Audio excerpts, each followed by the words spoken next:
Here is a story about the Rebbe of Belz. I know I've told these stories before, but I'm going to tell it again. I don't know if it's recorded. The story is as follows. The Rebbe of Belz, I think there was Sar Shalom of Belz.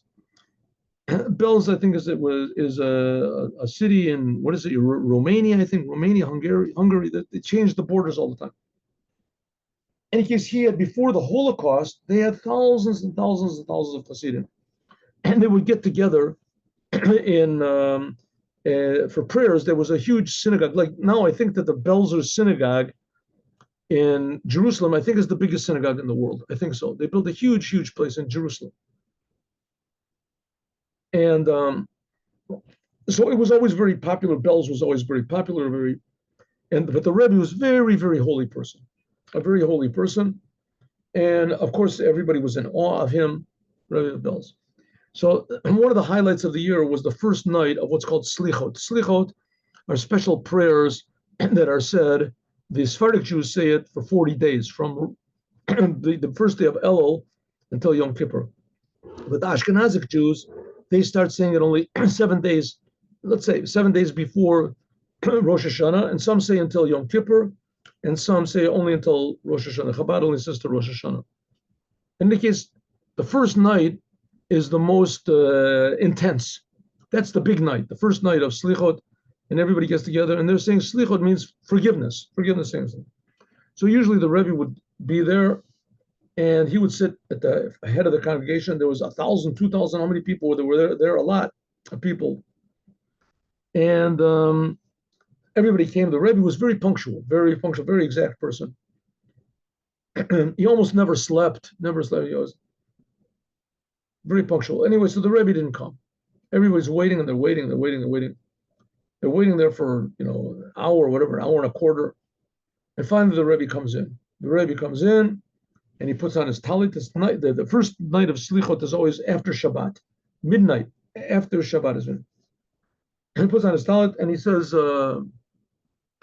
if he puts on his talit, and the cantor starts to say Slichot. Everyone says Slichot. When the prayer is finished, so the Rebbe called over one of his helpers, and he said, "There's one fellow that's sitting in the back, and he came in very late. He came in after me. I want you to go and tell him that I want to talk to him." So everybody after Slichot, they're all going home. They're all, and the Rebbe's helper goes in the back. He sees this one old fellow sitting there and he's reading. So he goes over to him and he says to him, "The Rebbe, as soon as you finish, the Rebbe wants to speak to you."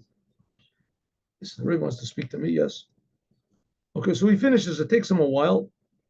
And a simple guy like a farmer or something. And he goes to the Rebbe. "Yes, Rebbe, what can I do?" So he said, "I want you to tell me, what did you do in your shack today?" This guy lives in a little shack in the middle of the forest. "What did you do in your room today, right before you came here?" I said, "Rebbe, I got ready. I put on my nicest clothes." He said, No. With the two cups, vodka."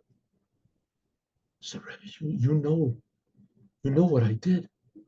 The two cups, you have the Holy Spirit." He said, No, I peeked in your window." I said, "What? The Rebbe goes peeking in windows? You were peeking in my window? Just tell me, what did you do?" So he said, "Okay, Rebbe, I'll tell you." He said, I'm sort of embarrassed to tell you the truth. I don't really want to say it. I'm telling you, I want you to tell me what you did. It was worthwhile. I went specially to your house. I felt something was going on. And I went there and I looked in the window and I saw what you were doing.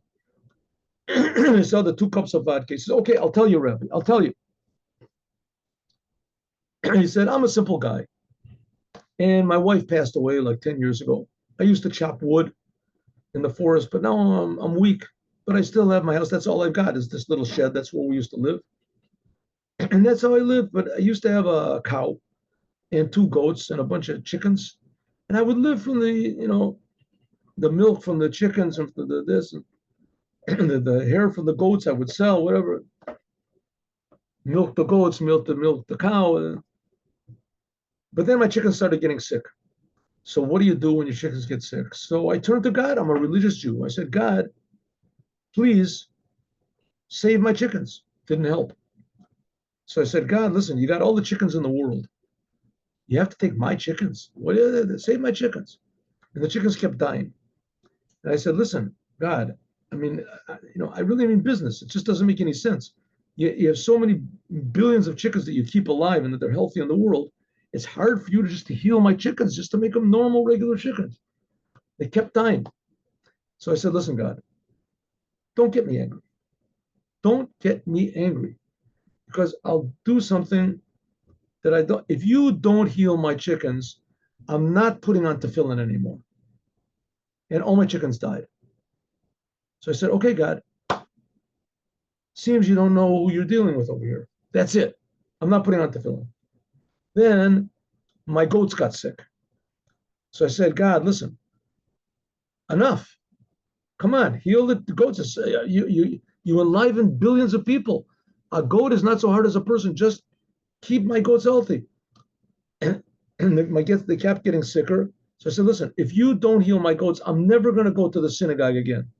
I want nothing to do with the congregation. I'm not going to synagogue or praying. I'm not going to do it anymore. And my goats died. So I said, okay, that's it. I'm not going anymore.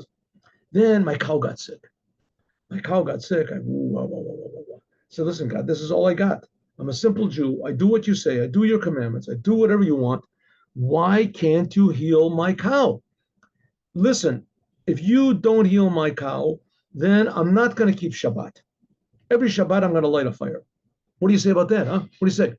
You caused it, right? I warned you, and my cow died. So that's it. Every Shabbat, I light a little fire. That's what I do, right? Now, what happens is all of a sudden, and I'm really bitter. I really feel bad. What am I going to get money from? Where am I going to live? I mean, I sold the cow for the meat. I sold this. What's going to be with me?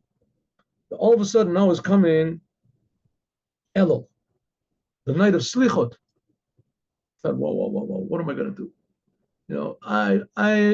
I'm against God. I'm against the Torah, but I'm not against the Rebbe. The Rebbe, I want to be with the Rebbe. Rebbe's a holy person.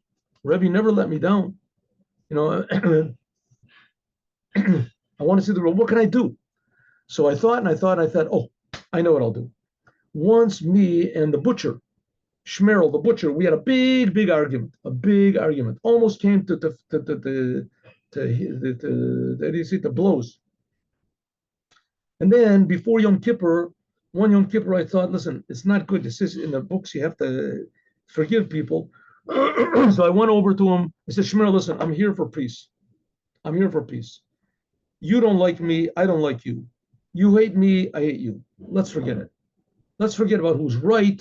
Let's forget about who's wrong. I think I'm right. You think you're right.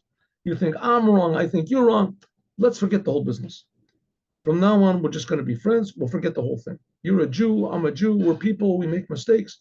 Let's make a l'chaim. I brought 2 cups. I brought a little bottle of vodka, and I poured the 2 cups, and we made a l'chaim. Then we made a second l'chaim, made a third l'chaim, and then we danced together. And now we're good friends. It's the same thing I figured I'll do with God. So I looked around and found a little bit of a bottle of vodka. I took the 2 cups, I put them on the table, and I said, God, let's sit down. Let's sit down. I sat down. I pulled up a chair for God, and I poured a cup for me, poured a cup for him.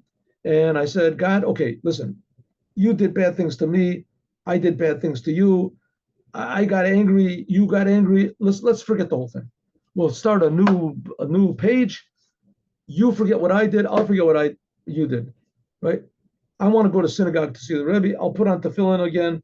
I'll keep Shabbos, and you forget about what I did, right? Okay.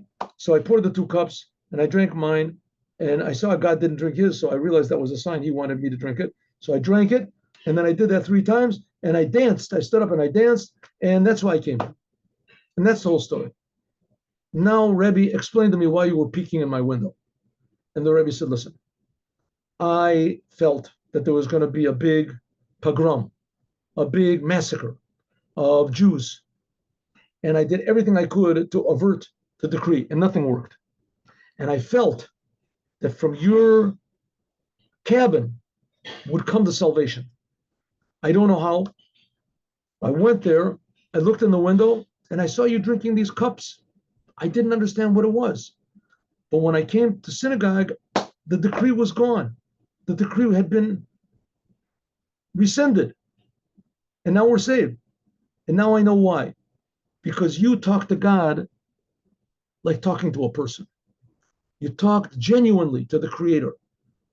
And because of that, your genuineness, that renewed God's resolve to help the Jewish people. God forgot about our bad things, and we can start a new page.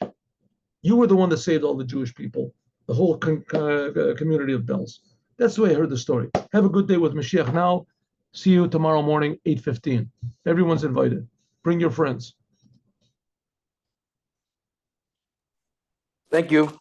Shalom, shalom. Have a good day.